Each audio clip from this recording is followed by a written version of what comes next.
के जीवन में होश है, जोश तो जरूर है, पर होश इसे मनुष्यता नहीं कहते, इसे आदमी तो नहीं कहते।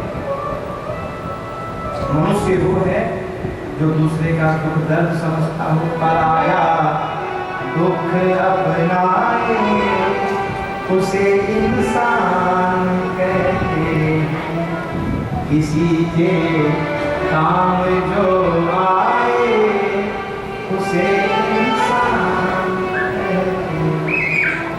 एक आदमी बहुत प्यासा था, जा रहा था गली से, तो महाराज वो सारे घर बड़े बड़े लोगों के घर के कोठियां थी, बंद थे और भयंकर प्यास लगी थी बेचारे, बहुत प्यासा था। कैसे कैसे महाराज एक घर को खुला दिखा तो वो अंदर गया। जब अंदर गया तो दरवाजे पर लिखा था, कुत्तों से सावधान, अंदर आना मना। पहले लिखा होता था स्वागत, वेलकम, लिखते थे स्वागत। आज घर के आगे क्या लिखते हैं? कुत्तों से, जैसे वहां कोई इंसान तो रहता ही नहीं है, ये लिखा होता है। पहले कितने अच्छे से सब लिखे होते थे, आजकल बेचारा प्यासा था, अंदर चला गया। एक आदमी कुर्सी डाल करके बैठा था, हमारा बढ़िया अखबार वो पढ़ रहा था, और पास में मटका रखा था, बढ़िया सुराही चांदी की भरी बढ़िया। वो जैसे अब आप सोच लो बड़े आदमी कैसे कैसे बोले होंगे, कैसे क्या शब्दों का प्रयोग किया हो। तो वो बेचारा क्या समझा, बाबू बहुत प्यास लगी है, पानी तो कोई पानी देखा दरवाजे पे क्या लिखा हुआ, तो अंदर कैसे? अरे बाबू जी बहुत प्यास लगी है, पानी। जब बहुत गिर गया, ठीक है किसी आदमी मान लो, बढ़ जाओ। हमारा आंखों में बीती, वो तो प्यासा था, बाबू जी प्यास लगी, बोला ना किसी आदमी को मान लो, अब अरे आप लोग शाम जल्दी आ रहे, पानी पिला। अब उसके आदमी उस जैसे महाराज एक भी नहीं आया, आधी घंटा बीत गया। वो हाथ जोड़ के बोला, बाबू जी प्यास लग रही है, पानी पिला। बोले कहा ना किसी आदमी को आने दे। वो हाथ जोड़ के बोला, बाबू जी थोड़ी देर के लिए आप ही आदमी बन जाओ, थोड़ी देर के लिए, आधे घंटे से आदमी को आने दो, आदमी को आने दो, चाहे आदमी के प्राणी निकल जाएंगे, थोड़ी देर के लिए आप ही आदमी बन के पिला दो, पानी तो सामने रखा है। ऐसे नहीं होता। इंसान का शरीर मनुष्य का है, लेकिन उसके अंदर मनुष्यता नहीं है। और जिसके अंदर मनुष्यता नहीं होती उसको बोलते हैं राक्षस। जिसका खान पान बिगड़ जाए उसको बोलते हैं राक्षस, जिसका रहन सहन बिगड़ जाए उसको बोलते हैं राक्षस। बाकी राक्षस कोई अलग से नहीं है जिसके कोई सींग पूंछ होते होंगे। राक्षस भी हमारे अंदर है और मनुष्य देवता भी हमारे अंदर है। सजनों, जो ब्रह्मांड में है वो पिंड में है, और जो पिंड में है वो ब्रह्मांड में है। तो सजनों, देवता और राक्षस अलग अलग नहीं है। मनुष्यता व्यक्ति के अंदर होनी चाहिए। भरभरीत जी का जो वंश है, चाहे वो माँ रही है, चाहे वो पिता रहे हैं, पिता कुरु वंश से रहे हैं।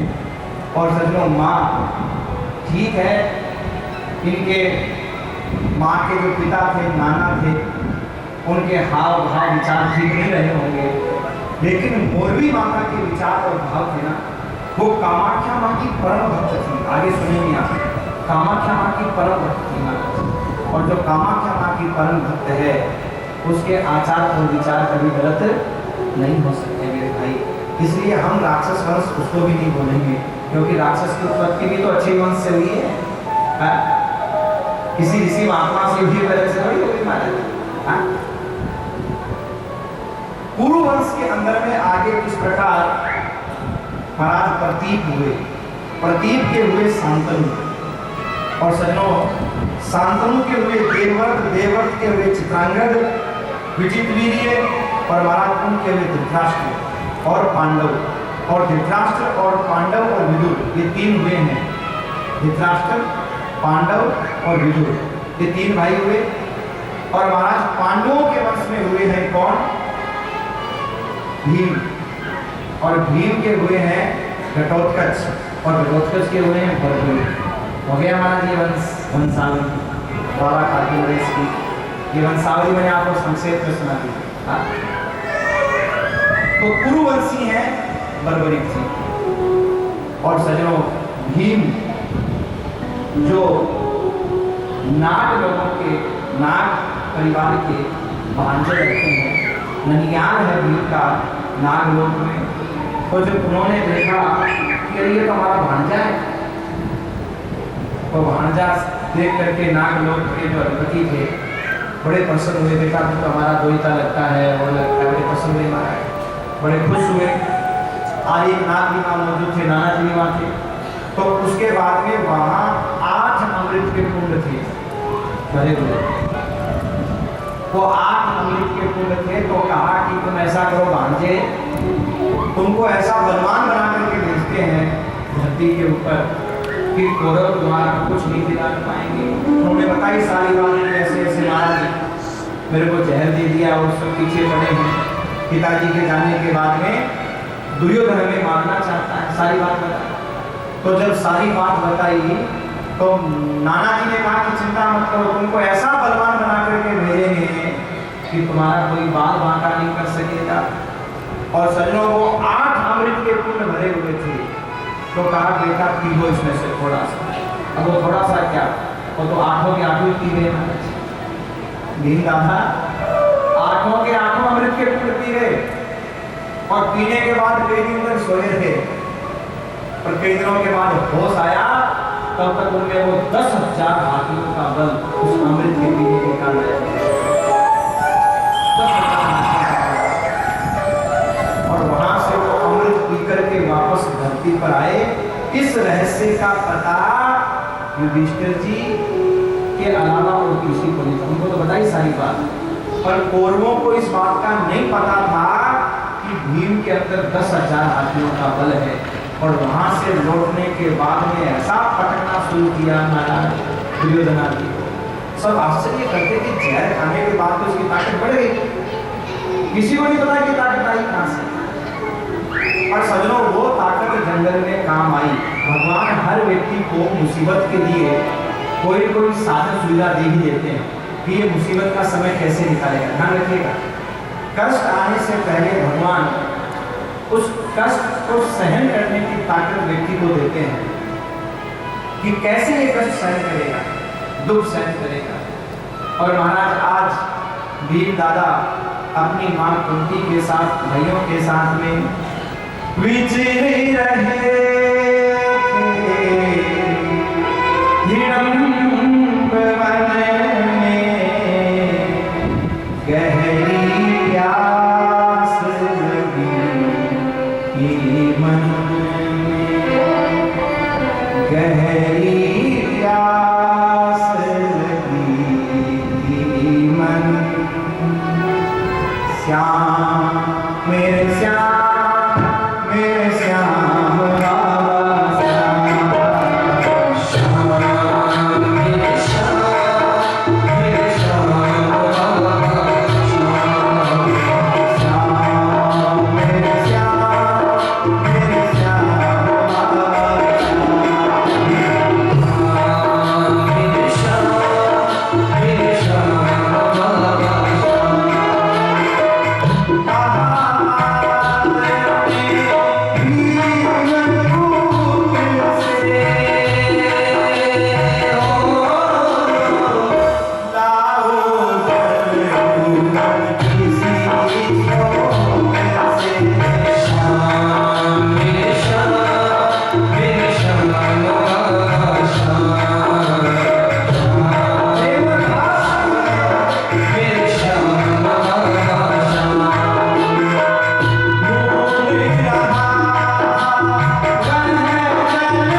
दूर दूर तक पानी नहीं।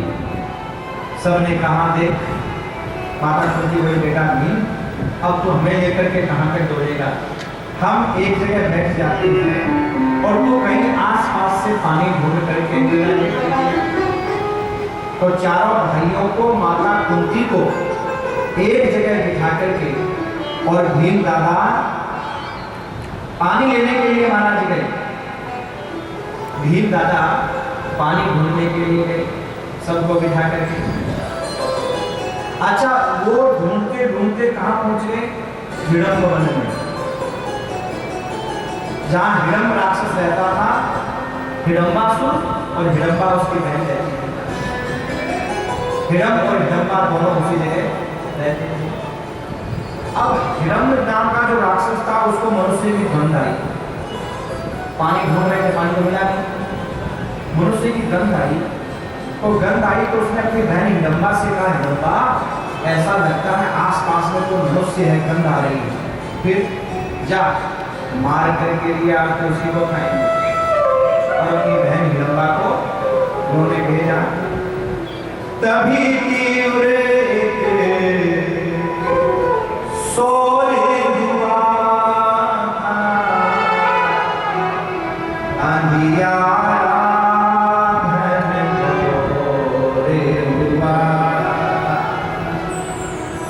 प्रगटा भीषण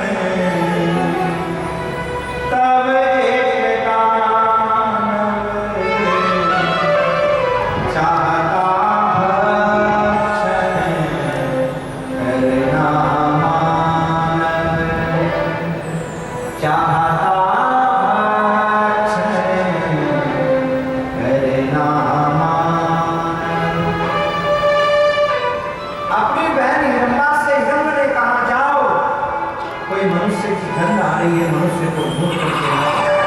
अब वो बहन गई और जब भीम को देखा तो मन में सोचने लगी, इस भाई के चक्कर में कब तक पड़ी रहूंगी, कब तक मारूंगी उसे। खट्टा खट्टा नौजवान युवक देख के मन में सोचा, क्यों न ऊपर वाले की मेहर हो जाए पर इससे हमारा विवाह हो जाए। ऐसा भाव उसके मन में।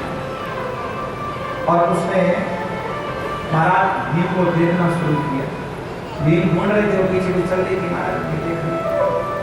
अच्छा, भीम की नजर तब तक पड़ी नहीं थी, बहुत देर हो गई। उस हिडम्ब नाम के राक्षस ने मन में सोचा, मेरी बहन गई थी लेने के लिए, लौट के अभी तक नहीं है कहाँ? तो महाराज वो अपनी बहन का पीछा करते करते गया तो क्या देखा, ये तो इस मानव के चक्कर में पड़ गई। और जब मानव के चक्कर में पड़ गई, ऐसा सोच करके उसने मन में विचार किया कि मैं इस मानव को तो बाद में मारूंगा, पहले मैं अपनी बहन को ही समाप्त करूं, क्योंकि अब ये हमारे योग्य नहीं रही। जिसके मन में दया मानव के प्रति आ गई, राक्षस थोड़े मानव हो गया, ये मानवीय भाव, इसके दया भाव इसके मन में है, इसको मारना ही उचित होगा। और वो अपनी बहन को मारने के लिए चला। भीम दादा की नजर पड़ी, अरे नारी को तो हाथ उठा रहा है। और महाराज भीम दादा जब बचाने के लिए आए तो राक्षस हंसने लगा, तू रक्षा करेगा हमारे राज्य में खड़ा होकर के और हमें आंख दिखा रहा। भीम ने कहा, आंख नहीं दिखा रहा, तूने अगर इसको हाथ लगाने की कोशिश की ना तो मैं आंख नहीं दिखा रहा हूँ, आंख निकाल भी लाना चाहिए। तो महाराज बोली उसको अपनी शक्ति का इमाम था। तभी भीम ने कान लगाई, गिरा नाम से वो असला, उठा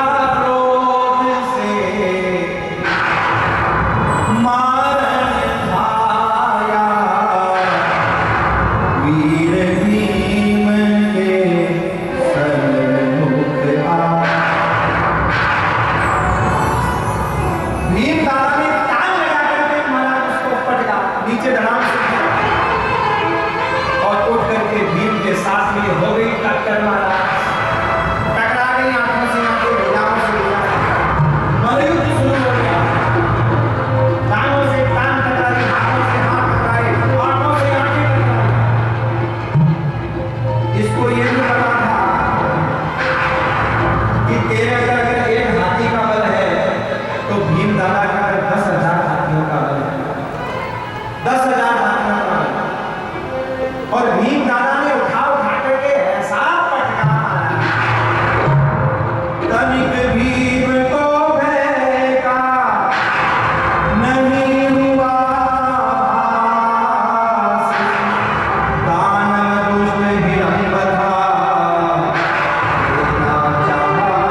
गया हिडम्ब यमलोक को अपनी करनी आप, दुष्टता छोड़ी नहीं किया सभी को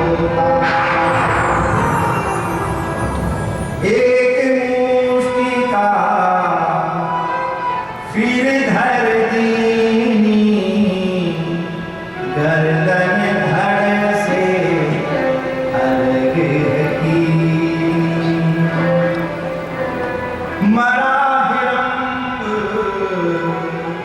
असुर बन राजा, मगन हुआ सब वन्य समाज। बोलो श्याम सरकार की जय हो, रघुदातार की जय हो, हारे के सारे की जय हो, जय जय श्री राधेश्याम। हिडम्बासुर को एक मुक्का मारा सो गर्दन अलग हो गई।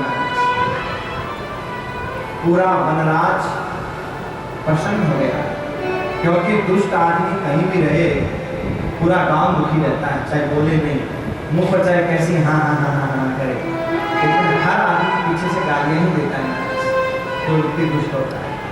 आज जब ये मारा गया सब बड़े प्रसन्न हो गए, और महाराज जैसी करनी दुष्ट की वैसा ही कर पाए, प्रभुता श्री भीम की मुख से बढ़ने में जाए। सब कहने लगे महाराज आपने बहुत अच्छा कार्य किया है, इस दुष्ट को दंड दे करके हम बड़े परेशान थे, हम बड़े महादुखी थे। लेकिन वो खड़ी खड़ी उसकी बहन मन में विचार करने लगी, अब मेरा कौन कैसा भी था, लेकिन था तो मारने वाली भाई, कैसा भी था, अब मैं क्या करूँ। भीम के आगे हाथ जोड़ के कहती है, श्याम मेरे श्याम, मेरे श्याम बाबा श्याम, श्याम मेरे श्याम, मेरे श्याम बाबा श्याम, श्याम मेरे श्याम, मेरे श्याम बाबा श्याम, श्याम मेरे श्याम, मेरे श्याम बाबा श्याम।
एक बात बताओ, मेरी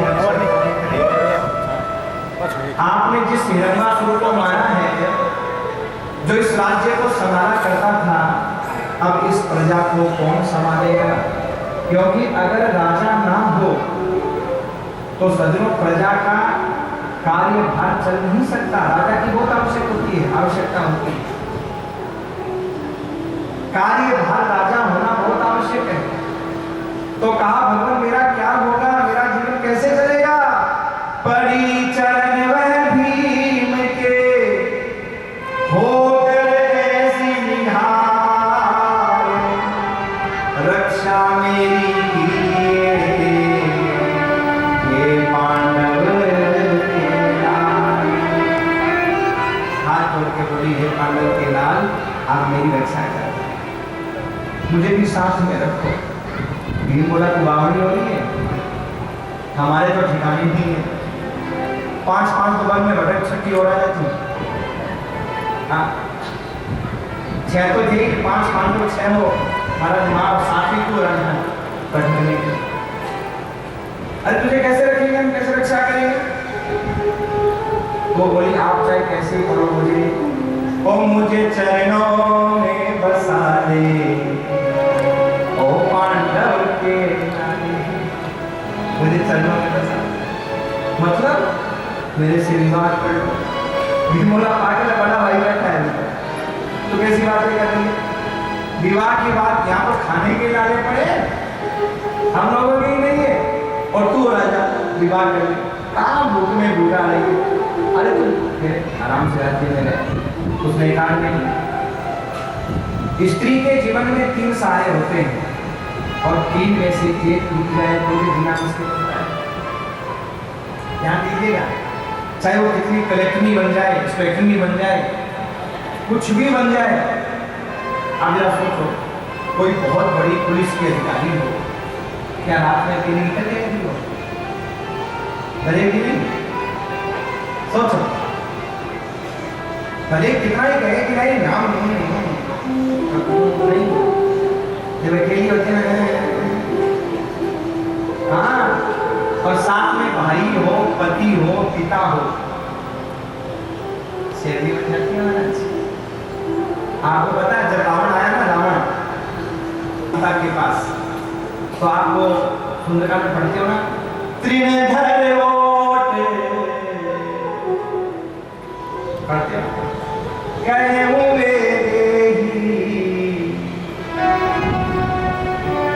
तिनके की ओट लेकर के धरती से, तो भाई हुआ कि नहीं हुआ?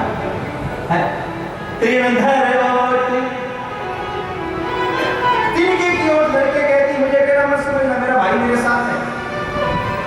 और कभी विचार करना, आपका भाई आपके साथ में हो तो ताकत कुछ अलग होती है, बाप साथ में ताकत कुछ अलग होती है, पति साथ में ताकत कुछ अलग होती है, डिस्ट्रिक्ट होती है महाराज, चाहे वो कर कुछ भी हो सके, पर ताकत। हिडम्बा कहती है, हे पांडव के लाल, अब ये बताओ मेरा क्या होगा, क्योंकि मेरा तो कोई सहारा नहीं रहा।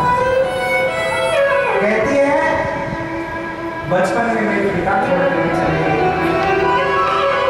एक भाई था जिसके सहारे में जीवन काटती थी। विवाह मेरा हुआ नहीं, पर विवाह भी कौन करता है? माता पिता भाई बंधु होते हुए विवाह करते हैं।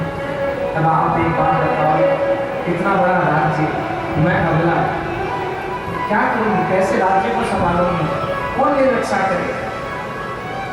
माता पिता के जाने के बाद एक भाई था, कैसा भी था, पर यह रक्षक तो था। अब मेरी रक्षा कौन करेगा, मैं किसके सहारे रहूंगी? इसीलिए मैं हाथ जोड़ के प्रार्थना करती हूँ, पड़ी चरण भीम के होकर ऐसे निधार, रक्षा मेरी कीजिए हे पांडव के लाल। ये रक्षा है। और भीम कहता देवी हम खुद मजबूर है, मेरी बात को समझो। भीम ने हिडम्बा को उठाया, चरणों में पड़ी उठाया और उठा करके समझाने लगे। भीम उठाए हिडम्बा को, ढूंढ रहा था अपने मन को, है निर्दोष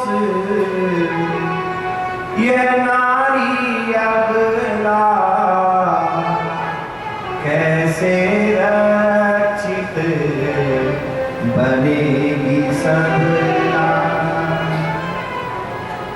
कैसे रक्षित बनेगी सदा। हिडम्बा जब आंसू बहाने लगी, रोने लगी, चरणों में गिर गई, तो महाराज भीम दादा ने भी मन में विचार किया, ये कह तो सच रही है, इसकी रक्षा कौन करेगा? इसको सबला कैसे बनाएंगे? तो अल्लाह हो गई, सबला कैसे बनाए, कैसे इसकी रक्षा हो? अपने आप विचार कर रहे हैं। फिर कहा, देव देवी, मैं तो भाइयों में छोटा हूँ, मुझसे बड़ा भाई भी है, मेरी माँ है। देख, तूने विवाह का प्रस्ताव रखा है, पर मैं मेरी मर्जी से स्वीकार नहीं कर सकता। मैं मेरे घर वालों को मुसीबत में छोड़ करके और तुझसे विवाह करूं, तो फिर मेरी रक्षा कैसे होगी, और अब कैसे होगी, क्या होगी, ये निर्णय तो माँ ही ले सकती है। और सजनों, दोनों जने माँ के पास गए और माँ के चरणों में आकर के प्रणाम किया। माँ कुंती को हाथ जोड़ करके वो बताती है अपना सारा, भूमि पिता माता से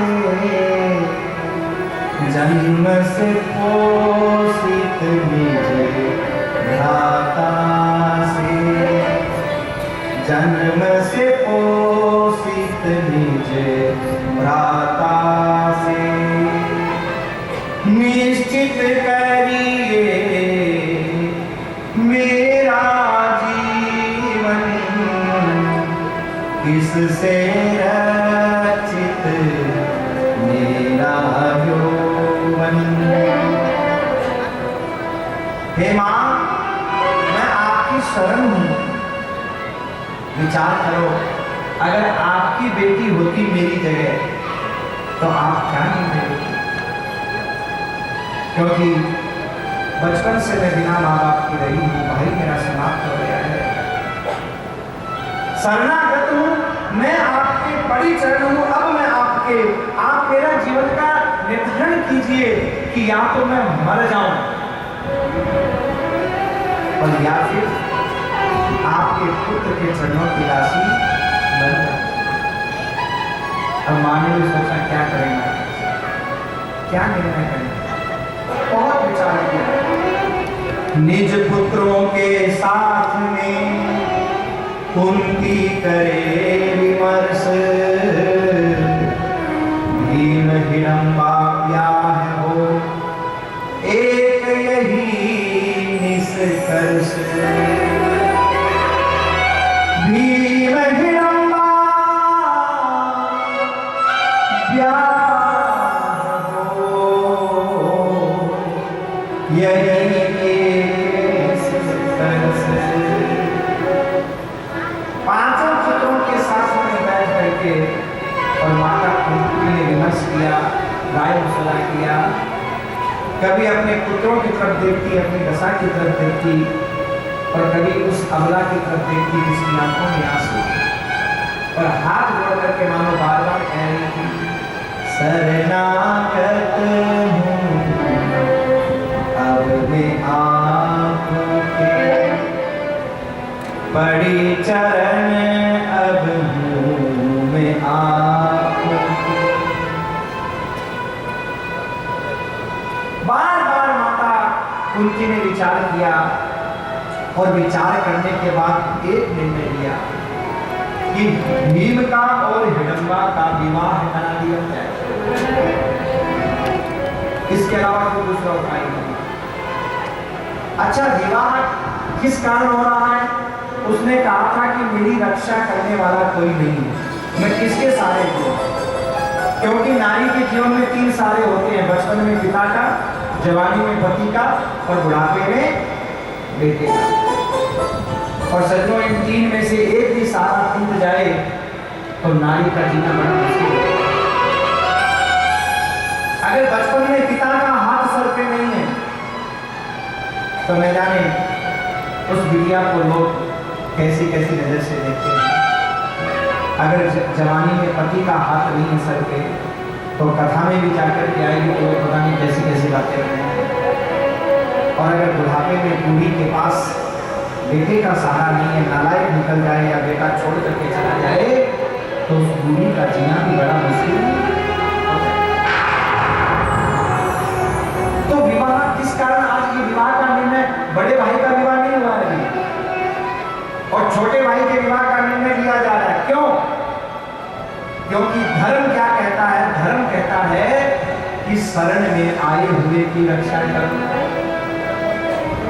और मन से वो भीम को अपना पति मान चुकी थी, अब भीम को पति मान चुकी तो ये भी नहीं कह सकते युधिष्ठिर से भी मान लो, क्योंकि पति भीम को मान चुकी है। तो सज्जनों, विवाह हिडम्बा और भीम का हो जाए ये निर्णय लिया गया, लेकिन एक शर्त रखी गई।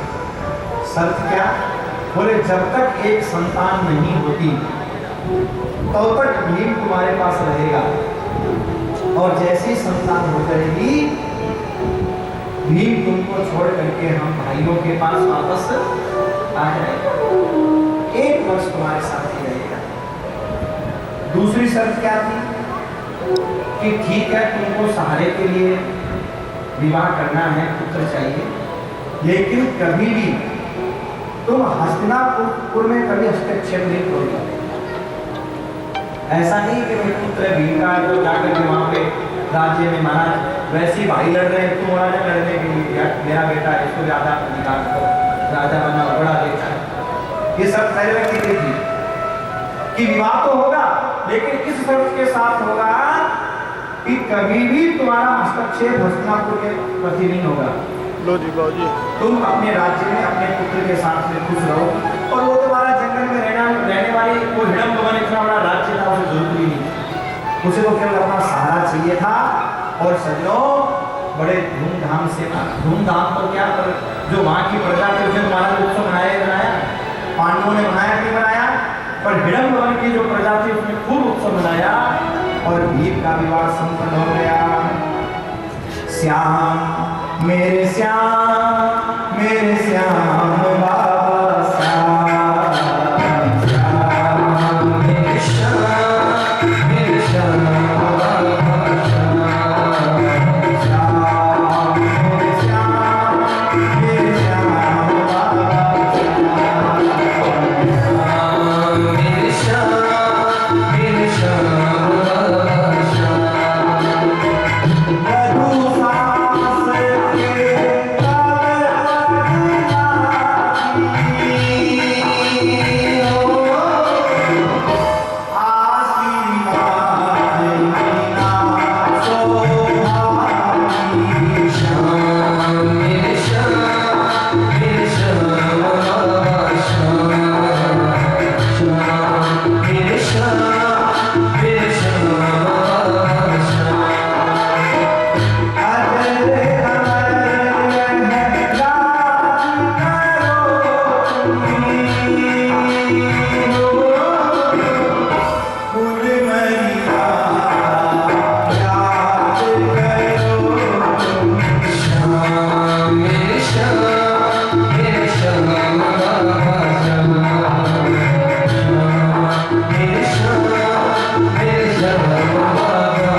किया विवाह के बाद में तो आशीर्वाद दिया, सौभाग्यवती भव, अखंड सौभाग्यवती भव का आशीर्वाद देने के बाद में कहा बिटिया एक बात का ध्यान रखना, आज तुम्हारा संबंध कुरु वंश से हुआ है, पांडव वंश से हुआ है, अब तुम्हारी जो मर्यादा है ना वो पांडव वंश की मर्यादा होनी चाहिए। ध्यान दीजिएगा, विवाह करने के बाद बहू को अपने ससुराल की मर्यादा का ख्याल रखना चाहिए, यानी विवाह से पहले वहां की मर्यादा समझ लो। यदि पहले तुमने सपने देख लिए ऊंचे ऊंचे, लटिया पटिया निकाल करके महाराज चली गई, खूब पैसे लगाए लटिया पटिया निकालने में, हाँ अब हजारों रुपए हमारा लटिया पटिया निकालने में पार्लर में लगा दिए, अब जैसी ससुराल पहुंची सास बोली भू भू तो निकाल ले, अब भू सोचा लो हजारों रुपया का लटिया पटिया तो लगे, फायदा क्या हुआ निकालने का। और महाराज यहीं से शुरुआत होती है महाभारत।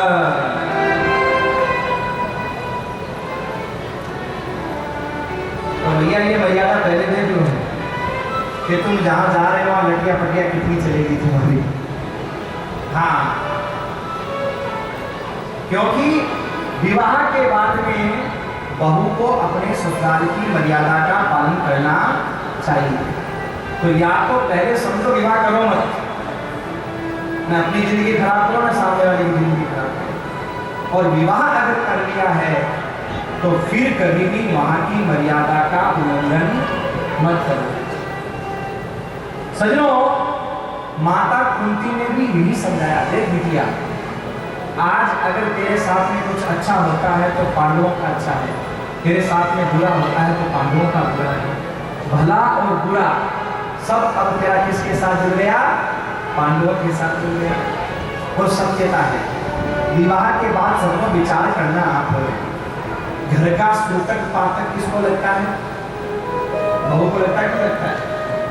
तो बहू का जो आचरण है ना, हाव भाव विचार है ना, वो आचरण अच्छा है तो हमारा ससुराल वालों का नाम अच्छा करेगा, बुरा है तो बदनाम ससुराल वालों को करेगा। तो ये ससुराल के साथ जुड़ जाता है।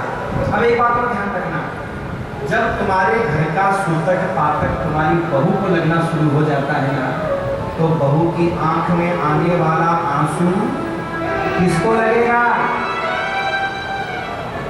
उसके मायके वालों को नहीं लगेगा। ध्यान दीजिएगा, हम क्या सोचते हैं? पराई है, यही बोलते हैं। आज तक सबको एक बात ध्यान रखना, वो बिटिया जो बचपन से हमारा घर में एक शब्द सुनती आती है, पराया नहीं, पराया नहीं, ऐसा ही बोलते हैं। बेटी है परायो हरि रीत है, बेटी है परायो हरि रीत है, बेटी है परायो हरि रीत है।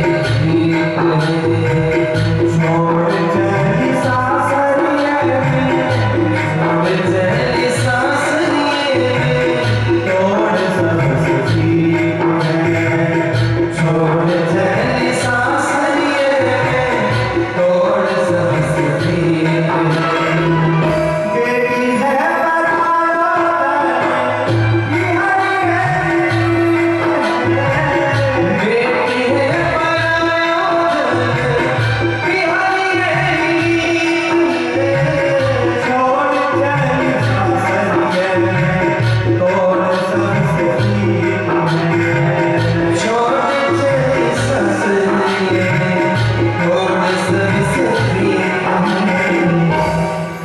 बेटी है पराया हरि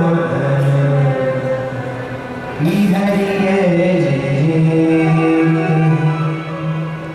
वो बिटिया बचपन से एक ही बात सुनती है, क्या? पराया धन, पराया धन, पराया धन। और क्या सोचती है? जब मैं ससुराल जाऊंगी प्रिया के साथ, तो शायद ये नाम मेरा पीछा छोड़ दे। पर विचार करो, क्या पीछा छोड़ पाता है ना? ससुराल पहुंचती है तो उसे एक शब्द सुनने को मिलता है, क्या? पराए घर से आई है, पराए घर से। आप तो पराई है। जन्म दी हुई बेटी अपनी खास लगती है, जिसको जन्म दिया है वो तो खास लगती है। और मेरे भाई बहू पराई लगती है। पर सजनों, ये कथा क्या शिक्षा देती है, ध्यान दीजिएगा। वास्तव में तुम्हारी जो बेटी कौन है, जिसको तुमने जन्म दिया, वो नहीं है। वास्तव में बेटी कौन है? बहू तुम्हारी वास्तविक बेटी है। जिसको तुमने जन्म दिया है ना, वो तो हम ढूंढते हैं किसकी है, किसकी है, किसकी है, और ढूंढ करके महाराज उसको दे देते हैं। अगर वो हमारी होती तो जरा विचार करो, उसको हमने क्यों दिया होता? अगर वो बिटिया हमारी होती, हम क्यों देते उसको? पर वो हमारी नहीं थी। अगर इस बात को आज व्यक्ति समझ जाए ना, तो घरों के सारे झगड़े खत्म हो जाएंगे, झगड़े खत्म। पर आज का व्यक्ति इस बात को समझ नहीं पाता, बेटी और बहू में अंतर कर बैठता है, और वो ये सोचता है कि ये बिटिया दुख पाएगी तो इसके पियर वाले दुख पाएंगे। पर उन्हें ये नहीं पता कि तेरे घर का सूतक पातक जब तेरी बहू को लगता है, तो बहू की आंख में आने वाला आंसू भी तेरे घर की किस्मत को पियर वाला का कुछ नहीं बिगड़ेगा, तेरी घर की खुशियों को समाप्त कर देगा। और देख लो महाराज, जहां बहू का अपमान होता है वो घर बर्बाद हो जाते हैं, मिट्टी में मिल जाते हैं। कुंती माता की सीख है बहू के लिए भी और सास ससुर के लिए भी। बहू के लिए क्या सीख है कि ससुराल की मर्यादा तो बहू की मर्यादा है। सास ससुर के लिए क्या सीख है कि वो जो बहू आई है वो पराई नहीं है, वो तुम्हारी बेटी है, असली बेटी है। इसलिए बहू को अपने कुल की मर्यादा, सास ससुर की जो ससुराल की मर्यादा है उसका पालन करना चाहिए और सास और ससुर को अपनी बहू को बिटिया मान करके उसे सम्मान देना चाहिए। जो भाव तुम्हारी बेटी के प्रति है वही भाव तुम्हारी उस बहू के प्रति तुम्हारा होना चाहिए। तुम्हारी बेटी ने गलती की, तुमने क्या कभी उसका गला तोड़ दिया क्या? प्यार से समझा दिया। बहू भी गलती करे तो प्यार से समझा दे, बिटिया ये काम ऐसे नहीं ऐसे, आज तो ठीक है आगे ढंग में क्या समझा दो। आप मारा फिर गलती करेगी, अरे बच्ची है, बच्चे गलती करते ही है, फिर समझा दो। और बहू को अगर कभी सास डांटे तो हमेशा एक बात सोचो, क्या क्या तुम्हारी माँ ने कभी कोई डांटा नहीं जिसने जन्म दिया? विचार करना, डांटा नहीं तो क्या तुम माँ से अलग हो गई? क्या तुमने अपनी माँ को छोड़ दिया? विचार करना। आज छोटी सी बात हुई, महाराज छोड़ करके चल दी, क्या कभी तुमने अपना विचार किया इस बात का? तो इन कथाओं के माध्यम से दोनों के लिए शिक्षा दी गई है और ये बताया गया है कि भैया अपने जीवन को सुखी कैसे करें, सुखी कैसे जीवन जिए। आज हम अपनी अकड़ के चक्कर में टूट जाते हैं लेकिन अकड़ को नहीं छोड़ पाते हैं। जिंदगी छोटी सी है, चाहे लड़ लड़ के जी लो चाहे प्यार से जी लो। कुंती माता की सीख को अपने हृदय में धारण कर लो, जीवन आनंदमय हो जाएगा। पुत्रों के संग चली है कुंती, समझा कर जीवन की युक्ति। जो मैंने बातें बताई अभी आपको, ये कुंती माता ने क्या बताई है? जीवन की युक्ति है, जीवन कैसे जिए ये हिडम्बा को बता करके गई है। और सजनों, बिटिया बहू को कौन बताती है? सास। जैसे कई सासू होती है ना, बोलती है ना, तेरी माँ क्यों सिखाए, तेरी माँ क्यों सिखाए। तो तुम कौन हो? तुम दुश्मन हो? तुम भी तो हमारी हो। अगर उसने नहीं सिखाया जन्म देने वाली है तो पालने वाली सिखा दे। ये शब्द कभी मत बोलना तुम्हारी माँ ने क्या सिखाया, क्योंकि तुम अपनी जान में उसकी माँ को गाली दे रही हो, पर वो गाली लग किसको रही है? तुमको लग रही है, क्योंकि उसकी माँ कौन है? और बहू भी ध्यान रखना, कभी सास गाली दे तो सोचना नहीं जन्म देने वाली माँ को लग रही, बिल्कुल नहीं लग रही है। मैं प्रमाणित आपको ये बात कह सकता हूँ कि किसी की भी सास जब गाली देती है तो उसकी माँ को कभी नहीं लगती, वो लौट करके उस सास को लग जाती है।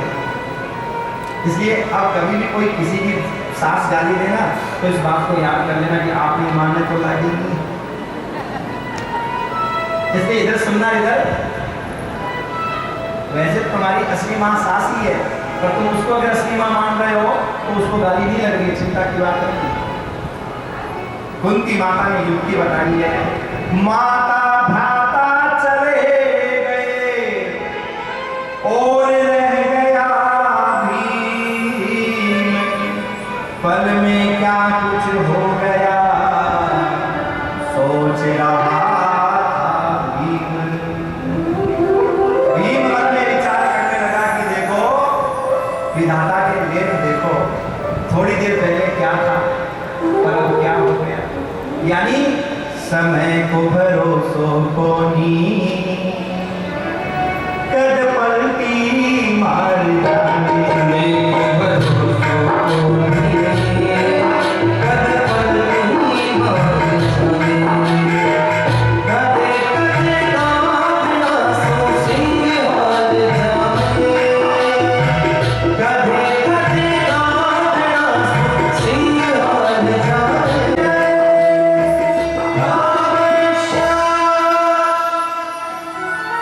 समय को भरोसो कोनी, कद पलटी। असुर के जाने के बाद हिरण्यवन का राज्य भीम को मिला। भीम ने राज्य संभाला और प्रजा बड़ी प्रसन्न है, महाराज बड़ी खुश है। देखा भीम ने राज्य हिरण्य हुआ बड़ा ही प्रसन्न, क्यों हिरण्य ने था किया तो सकबुद्धि का। भीम मन में सोच रहा था कि देखो इतना सुंदर राज्य हिरण्यासुर के पास में था, है? और उस दुष्ट हिरण्य ने ऐसा प्रयत्न क्यों किया, प्रयास क्यों किया? अगर इस राज्य का सुख भोगता आराम से रहता तो आज इस धरती पर रहता, क्यों आसमान में चला जाता? यानी सज्जनों ये कथा हमें संकेत देती है भगवान ने हमें जो दिया है ना उसमें प्रसन्न रह करके अपने राजकाज को चलाना चाहिए। हम लोग क्या करते हैं, जो हमारे पास है ना उसमें प्रसन्न नहीं है, जो नहीं है ना उसके लिए दुखी है, वो मिलना नहीं है, सुखी होंगे नहीं। इसलिए भैया ये कथा संकेत करती है कि ठाकुर जी ने जो दिया है, जो दिया ठाकुर जी उसको बहुत मान करके हमेशा भगवान का धन्यवाद देते रहना और महाराज प्रसन्न रहना। धीरे धीरे महाराज समय बीतने लगा।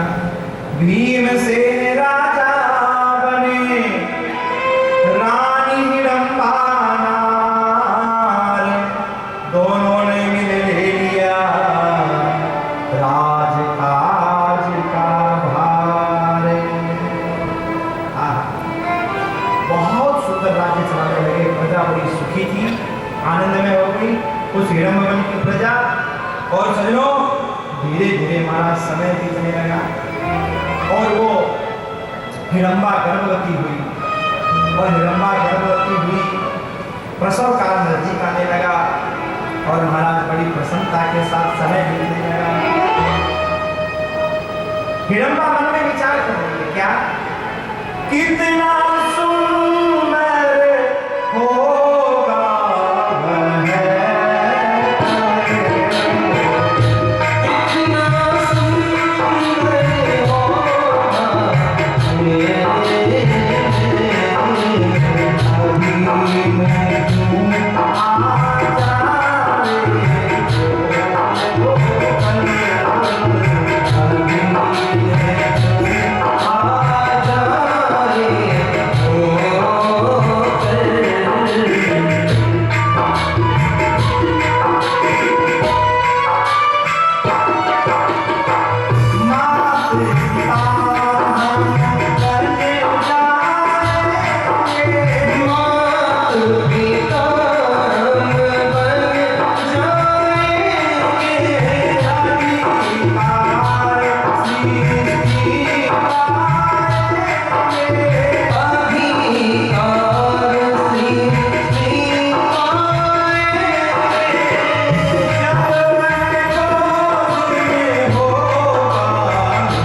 कि जब हमारे जीवन का वो खुशी का पल जब लाल मेरी गोद में होगा।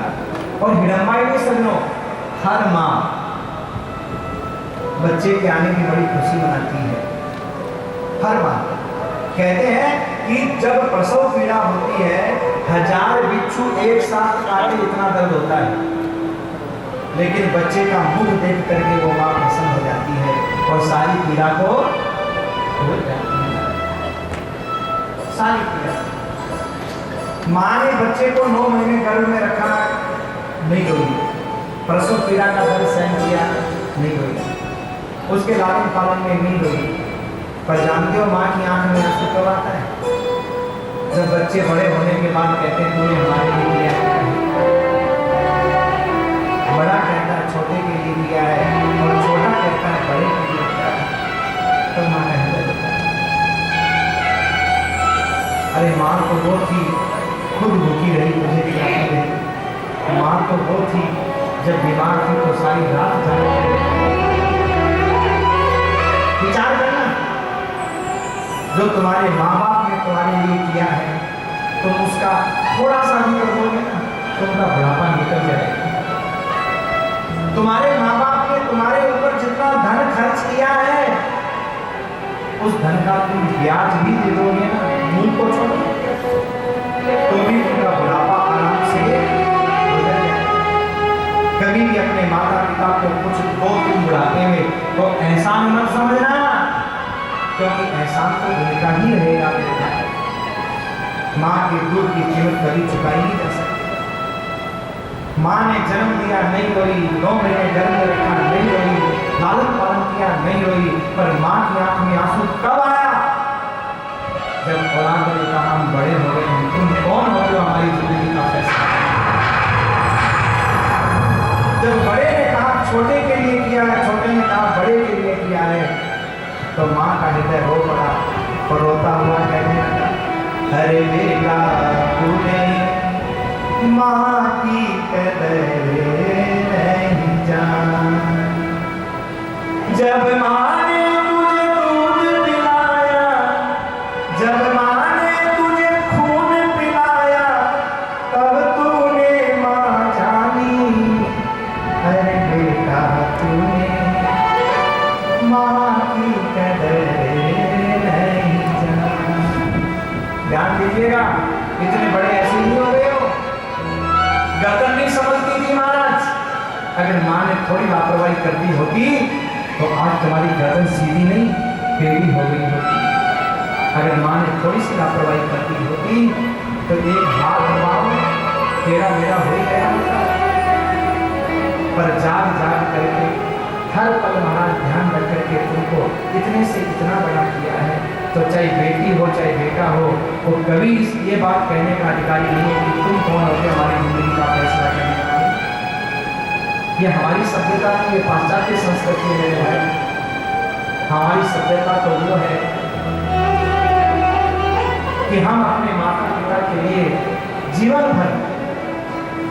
भर उनको अपने हाथों में चलाने का भाव रखते हैं। हथेलियों में भी चलाते तो भी उनका कर्जा नहीं चुकाया जा सकता। हमारी संस्कृति ये नहीं है कि माँ बाप हमारे पास रहते हैं, हमारी संस्कृति है कि हम माँ बाप के पास। देखो जमाना कितना बदल गया। पहले लोग क्या कहते थे, हम माँ बाप के पास रहते हैं, पर आज के बच्चे क्या कहते हैं, आज के लोग क्या कहते हैं, सास ससुर हमारे पास रहते हैं। माँ बाप तुम इतने बड़े हो गए मेरे भाई। जो बच्चे माँ बाप की छत्र छाया में रहते हैं वो कभी दुखी नहीं होते, और जो माँ बाप को अपनी छत्र छाया में रखने की कोशिश करते हैं वो दुखी हो जाते हैं। ये कथा हमें शिक्षा देती है। कपड़े सी के वो, आंसू पी के वो, भूखी खुद रह के तुझको खिलाती रही। एक दिन आएगा गम खो जाएगा, तेरे कांटों को कलिया बना देगा। ये हर माँ बाप की आस होती है। आज विडम्बा ही आस नहीं कर रही है, हर माँ बाप आशा करते हैं कि एक दिन ऐसा आएगा कि कांटे फूल बनेंगे। पर विचार करो, क्या ये कांटे फूल बनते हैं? माँ बाप की दोहे की सूर बन जाते हैं। एक बात तो बता दूं आपको, जो औलाद ये कहती है, मैंने कई